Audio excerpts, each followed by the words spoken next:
This clip is brought to you by SaveWithConrad.com.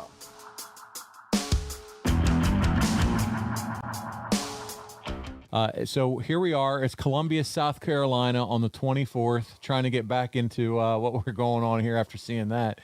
You take on Kendall Windham, winning the match by pinfall. And the next time we see you is for the event we have been building towards, and that's Clash of the Champions. And I know you and Conrad and even me have spent some time talking about the brewing war between the WWF and Jim Crockett Promotions. On this day, a Sunday, by the way, Jim Crockett booked a clash to run head-to-head with Wrestlemania IV, which emanated from the Trump Plaza.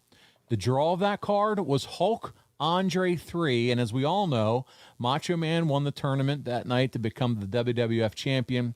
So this is what you guys are competing against, Arn. Interestingly enough, the WWE booked the Omni for a closed-circuit viewing of the event. Wow.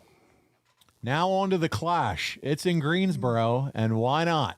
It's Horseman country, baby. This is Crockett country, and this is the NWA. 6,000 rabid fans came to the Coliseum that night to watch a 5-match card.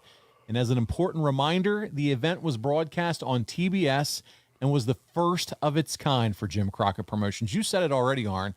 The first of many Clash of the Champions. This is a historic event. Now you have Battle of the Belts. And for AEW, and Clash of the Champions WWE has gone on to use. But before we get into some of this stuff, how cool of it is to see another kind of, I guess, Dusty Rhodes brainchild still have relevance all these years forward to this day. Yeah, it was just the state of the business. It was a different industry back then, and people were involved mentally and spiritually almost, they would pull for these guys, and it's like Tully. I mean, how much heat is that attacking a guy goodness. like Magnum in that position? It was just. I mean, let's be honest. He's disabled. He had a disability. It's all about emotion. It was. That's what we were selling. This thing had a big event feel. There's no doubt about it. And even though WrestleMania was happening, there was a lot of fans of Jim Crockett Promotions that couldn't wait. Maybe that's why the 4 p.m. Eastern start time, too. Arn, you get a little bit earlier start time. I'm not sure. I'd have to go back and look when WrestleMania IV started, but maybe it's a possibility to say, hey, we're going to start a little bit earlier. What town was that WrestleMania in? Was it West Coast or something? I'd have to look to see what time WrestleMania started that year, but I know it was 4 p.m. Eastern for Clash of the Champions. Yeah. So it garnered a 5.8 cable rating, which is tremendous. We talk about cable ratings now. Yeah. On the card, you had television champion Mike Rotunda defeating Jimmy Garvin in an amateur wrestling match. You had the then U.S. Tag Team Champions, the Midnight Express, defeating the Fantastics. You got a dusty finish here where it appeared the Fantastics won, but then the decision was reversed.